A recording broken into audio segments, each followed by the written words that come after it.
아침을 여는 묵상의 자리에 올라오신 여러분을 주님의 이름으로 축복합니다. 오늘 본문에서 예수님께서는 갈릴리 사역을 마치시고 하나님의 목적을 성취할 장소인 예루살렘을 향해 올라가기로 굳게 결심하십니다. 51절에 나오는 승천하실 기약이라는 말은 십자가의 죽음과 부활을 담고 있는 말로서 예루살렘으로 향하는 길은 십자가의 길인 동시에 구원의 길이었습니다. 예수님은 이 십자가의 길을 가시기로 굳게 결심하시며 그 길에서 하나님 나라의 백성들을 꾸준히 부르십니다. 특별히 3명의 사람을 만나시며 하나님 나라에 합당한 사람의 모습, 제자도에 대해서 가르쳐 주십니다. 예수님을 따르겠다는 첫 번째 사람에게 예수님은 여우도 굴이 있고 공중의 새도 집이 있으되 인자는 머리 둘 곳이 없다 말씀하십니다. 여우와 새는 고정된 장소에서 쉬지만 예수님은 순회하는 생활을 하셨기에 고정된 보금자리가 없으셨습니다. 십자가를 향한 길에서 하나님의 목적을 실행하기 위해 나그네와 같이 살아가시며 고난과 수치를 감당하셨죠. 그렇습니다. 예수님의 제자는 이 땅의 영광과 부와 명예에 안주하는 삶을 사는 자가 아닌 하나님 나라를 바라보며 자신에게 주어진 사명을 따라 살아가는 나그네와 같은 사람입니다. 예수님은 두 번째 사람에게 나를 따르라 말씀하십니다. 이에 그는 자신의 아버지를 먼저 장사하고 예수님을 따르겠다 대답하죠. 이에 예수님은 죽은 자들로 자기의 죽은 자들을 장사하게 하고 너는 가서 하나님의 나라를 전파하라 명하십니다. 예수님의 이 말씀을 이해하기 위해서는 당시 문화에 대한 이해가 필요합니다. 유대 사회에서 아버지의 뼈를 모으는 것은 자식의 의무였습니다. 부모를 공경하는 것은 유대 사회에서 중요한 덕목이었기에 이 사람의 요구는 합당해 보입니다. 그러나 가장 중요한 덕목보다 더 중요한 것은 예수님을 따르는 것이겠죠.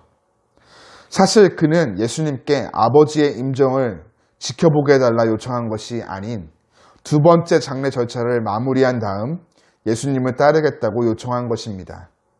그가 말하는 장례는 아버지의 임종과 함께 무덤에 매장하는 첫 번째 장례의 절차가 아닌 매장 이후 남은 뼈를 모아서 가족묘에 있는 조상들의 뼈와 합치는 두 번째 장례 절차였습니다.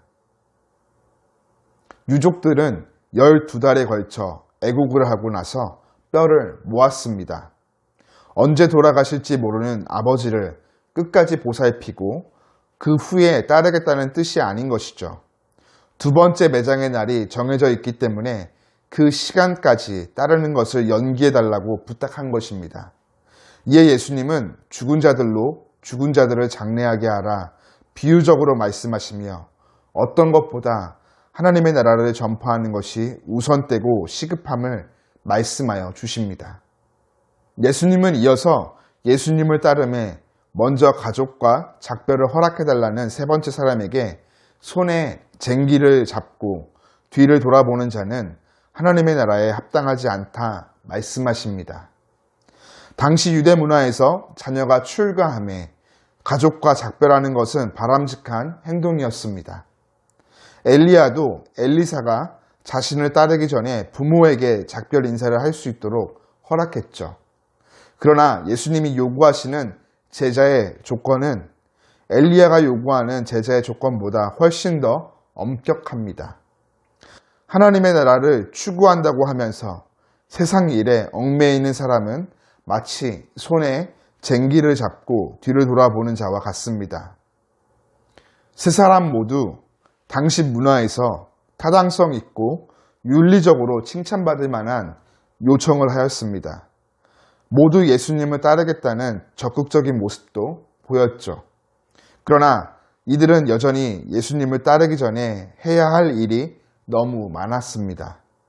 예수님보다 더 우선순위에 있는 것이 남아 있었고 예수님을 따르는 중에 언제든지 돌아갈 준비가 되어 있었습니다.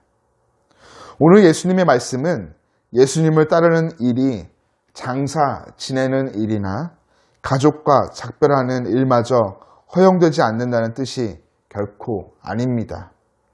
하지만 예수님의 명령과 세상에서 가장 중요하다고 여기는 일 중에 하나를 선택해야 한다면 선택의 여지는 없습니다.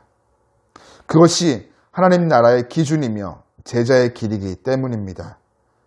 제자는 손에 쟁기를 잡고 뒤를 돌아보는 자가 아닌 예루살렘으로 십자가를 지기 위해 올라가심에 굳게 결심하신 예수님과 같이 자기를 부인하고 날마다 자기 십자가를 지고 따르는 자입니다.